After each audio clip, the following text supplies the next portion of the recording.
Members of the media, ladies and gentlemen, with 10 days to go, and it is 10 days, we are delighted this afternoon to share with you all the joint activities between Oceania Rugby and our development partner, UN Women.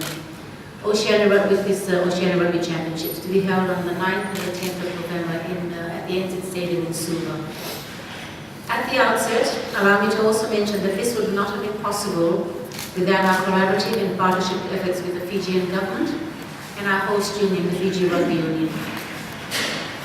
This year we have 21 teams that will converge at the NZ Stadium. In the men's division, that's Australia, Cook Islands, Nauru, New Caledonia, Niue, New Zealand, Papua New Guinea, Samoa, Solomon Islands, Tuvalu, Tonga, Vanuatu, and Fiji. And they will contest the men's championships.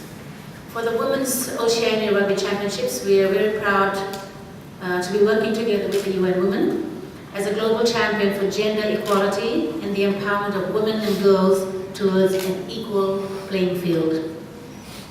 Promoting an equal playing field for boys and girls, men and women in sport is a key strategy to addressing gender inequality and violence against women at all levels of society, from the community onto the global stage. Everyone is committed to opening the door to women and girls in rugby, and we know there is still more we can still achieve. Today we are making good progress. We're going to take a closer look at the women's participation this year. This year we have 8 women's teams: Australia, New Zealand, Fiji, Samoa, Papua New Guinea, Cook Islands, Nauru, and New Caledonia. This is also a historic year in that Nauru will be entering its first ever national women's sevens team.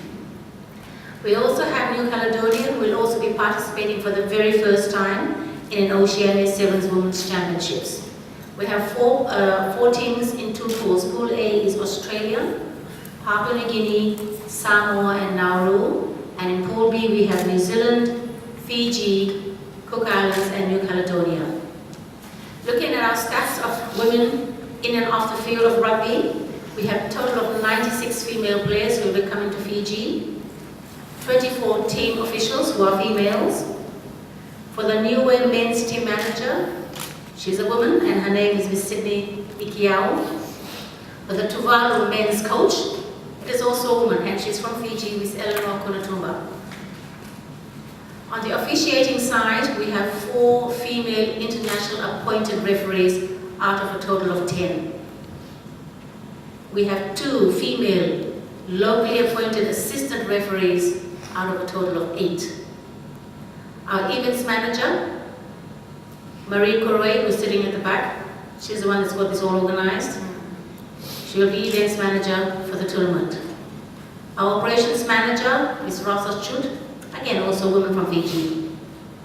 Of the total workforce of 170, 80 are women.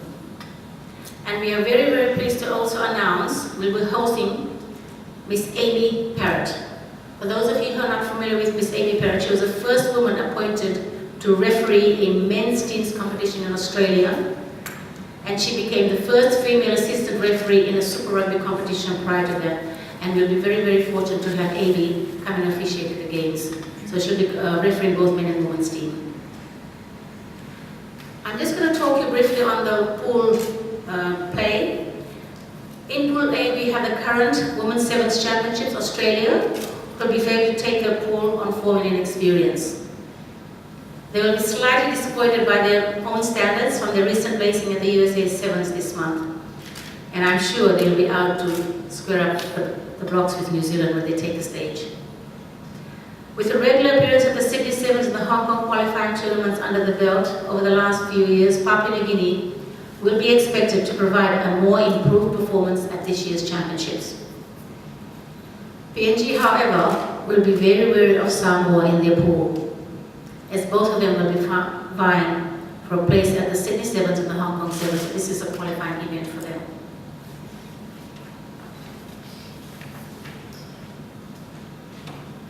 With the team comprised of all local players, Samoa is building towards qualifying for core status and will be eyeing the encounter against Papua New Guinea on day 1. Also expect expect a physical challenge from our newcomers Nauru, as there will be no shortage of passion and excitement in their maiden appearance in the regional international sevens tournament. In Pool B, we have our Commonwealth Games gold medalist, World Rugby Cup, and recent USA Sevens Championships. So they will be the favourite one for Pool B. After a slow start at the HSBC Sevens series, the Fijian Women's Sevens team will be looking to make a statement in Suva. We expect the Fijian girls to come up and exhibit a good game in front of the home crowd.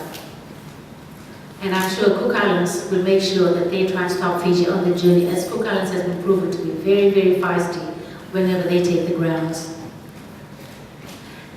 As I mentioned, Cook Islands have the potential to cause upset, and in the recent encounters between Cook Islands and Papua New Guinea over the last 3 years, the differences has been very negligible between the two teams. And Cook Islands, if you remember, in the 2 years outing, almost gave New Zealand a fight, and they made New Zealand run for their money. Newcomers New Caledonia will join the tournament with a sense of unknown. Women's rugby is gradually gaining foothold in the nation, and the opportunity for the New Caledonian women's rugby to experience the Oceania Sevens will be invaluable for women's rugby.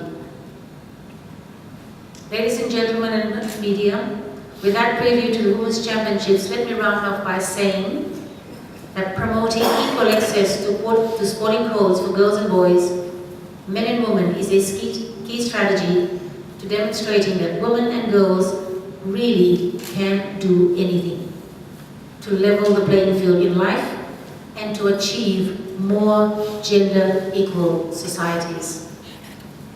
The Oceania Sevens presents an ideal opportunity for Oceania Rugby and World Rugby to work together with UN Women to support women and girls in rugby and to encourage our communities to support them also. Pinaka Bakalevu, and we all hope to see you on the 9th and the 10th at the NZ Stadium. Thank you. Thank you very much.